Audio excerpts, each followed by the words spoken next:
And hello mga kabeheros, this is your Behero Guro at ngayon sa video ito tayo ngayon ay nasa Phuket, Thailand. Yes, this is my second time here in Phuket, Thailand after 2016, 9 years tayo ay nagbabalik ulit dito at andito ko ngayon sa aking room, ako lang mag-isa dito.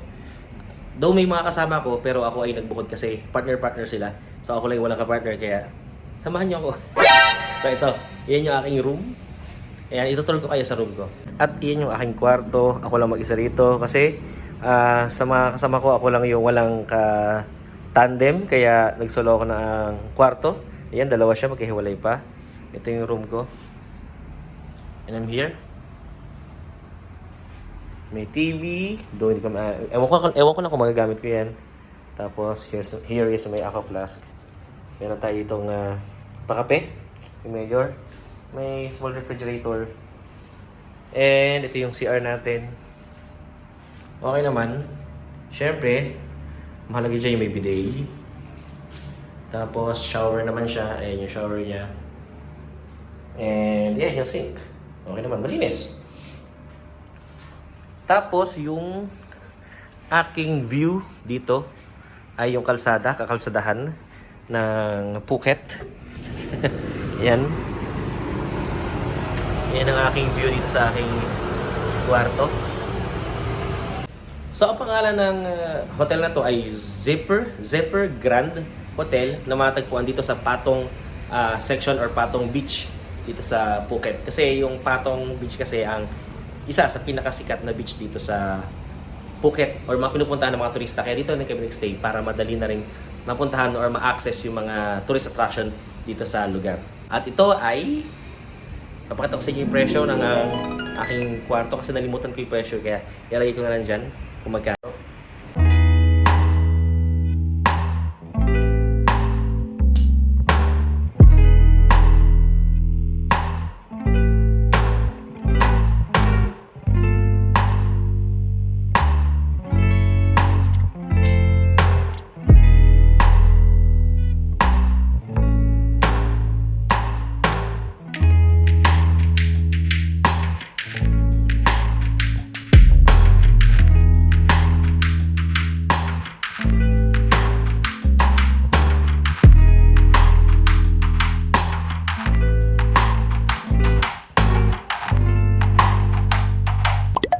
Good morning mga kabeheros! It's our day 2 here in Phuket, Thailand. So kakaligo ko lang and naka-flamingo tayo. Nabili ko, ito ay H&M na nabili ko sa Japan pa last year. At ito ang ating full day na tour dito sa Phuket.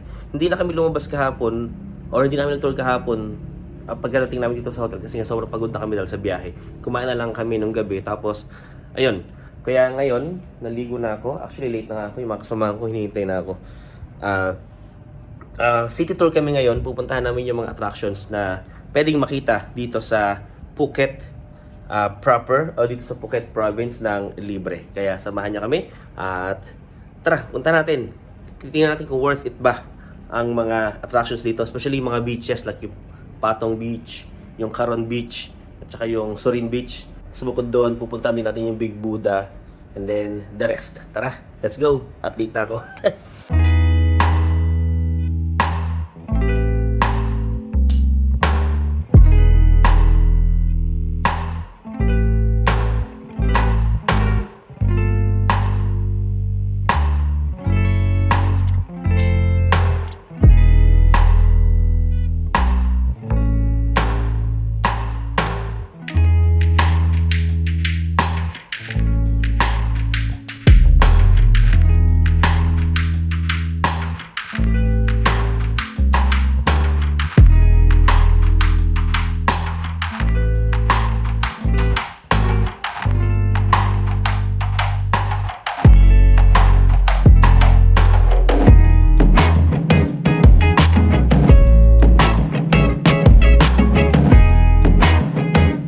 Kita kung saan nagsanib ang nakaraan at kasalukuyan ng Phuket. Welcome sa Old Town.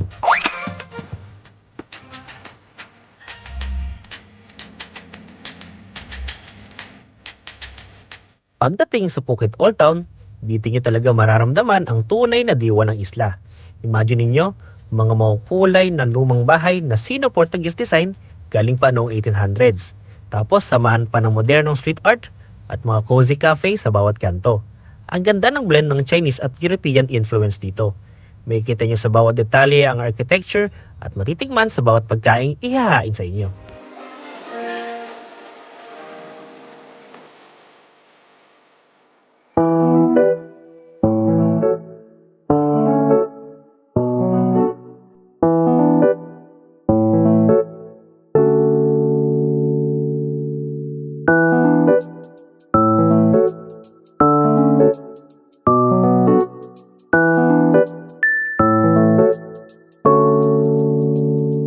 Mga kabeheros, kung gusto niyo ng place na hindi lang puro beach, pero may history, may art, may cafe, at may kwento, Phuket Old Town is the spot. Trust me, your Instagram and your tummy will thank you.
Nung una, akala ko Phuket is all about the beach lang.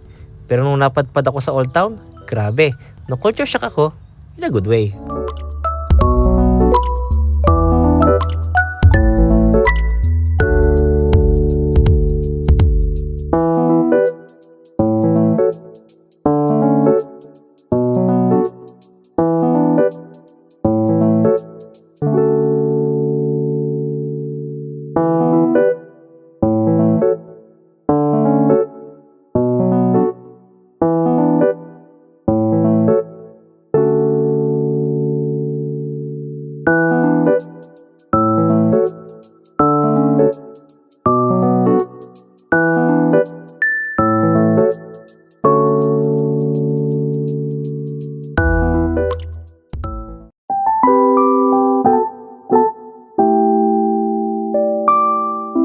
Para sa ating next destination ay ang Big Buddha.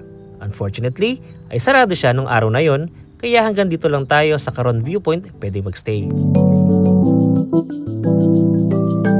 Mga kabiheros, kung mahilig kayo sa viewpoint na pang postcard talaga, this is it.